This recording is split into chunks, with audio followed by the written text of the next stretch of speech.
So we've said thought is a movement in time as measure. And that fear is the movement of thought. When there is no movement of thought, there is no fear.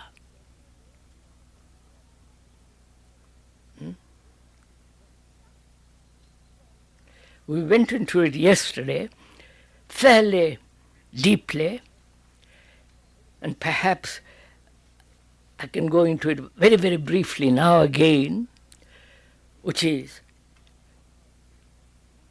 fear, this root of fear, not the various expressions of fear, various objects of fear, but the root of fear, which is so destructive, which brings about such darkness, paralysis of the mind. That fear does it come about through the word fear, or is it independent of the word? Please observe, examine your fear in that way as we are describing. Does fear exist without the word, or does the word fear create fear? That's one problem. Then, how do you observe fear? When you say, I know I'm afraid, how do you know? Is your knowledge based on past experiences of fear? So you are looking at the fresh fear with the eyes of the past, and therefore giving to that new fear strength. Vous avez compris? I mean, you understood? That is, I am afraid of something I have done, or something I might do. And that thing, I have named it as fear. When I have named it, I have recognized it. And the recognition of it only strengthens the fact of fear.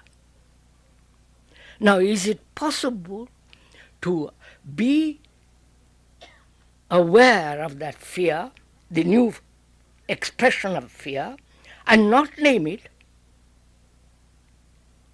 and observe it? You've understood? Is this clear? May we go on from there? That is, to look at the new or the fresh form of sensation which we call fear without categorizing it, without putting it into a frame, and thereby giving it vitality. So is it possible to observe that fear without naming, without trying to suppress, analyze, escape from it, just to observe it? And you cannot observe it if you have put it in a frame, because we have already captured it and held it. So what then becomes important is how you observe your fear, how you look at it. Do you look at it as an entity separate from fear?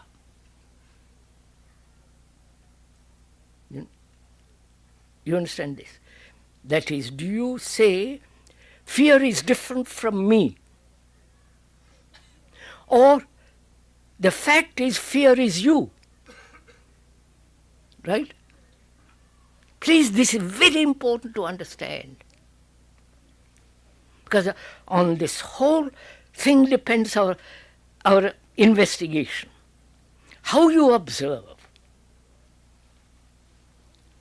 Do you observe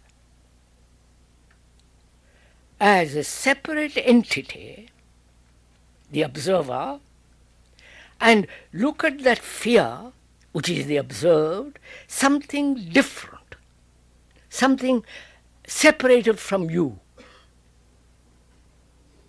If it is separated from you, then there is a gap. There is an interval. Then you try to suppress it, you try to control it, you try to run away from it, analyze it, and so there is constant battle going on. Where there is division, there must be conflict. Like in nationalities, in every class differences and so on, wherever there is division between the Catholic, Protestant, Hindu, Muslim, whatever it is,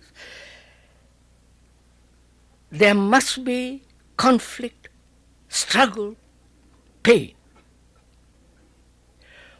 So one has to find out very carefully why this division exists. Is it an illusion or is it an actuality?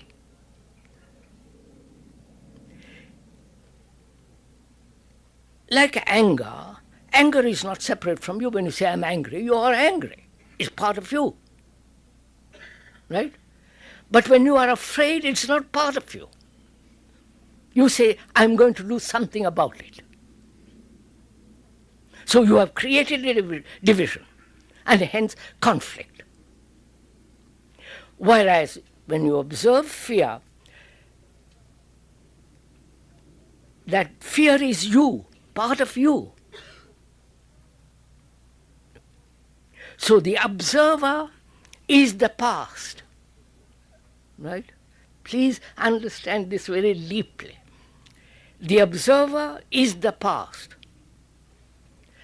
He has accumulated a great deal of knowledge, experience, and with that memory, he looks. So the past meets the present and says, I am different from the present. Whereas the observer is the observed. Right? Please get this. The thinker is the thought. There is no thinker without thought. The experiencer is the experience. Right? Let's look into it a little bit more. That is, when you experience something, you must recognize it. Otherwise, it's not an experience. Right? So when recognition means you have already known it. So it's nothing new. So the experiencer is the experience. Like the analyzer, when you go to an analyst or the analyzer, when you analyze yourself, the analyzer is the analyzed. Right? See this clearly. God, understand? If you once understand this basic principle, then we can go much further, which is you eliminate conflict altogether. Inwardly as well as outwardly. Right? So, when you observe fear, are you observing it as a separate person, and fear is not part of you, and therefore you are in conflict with it. But when the observer, the thinker is the thought, the observer is the observed, what takes place? You understand my question now? You have eliminated conflict altogether.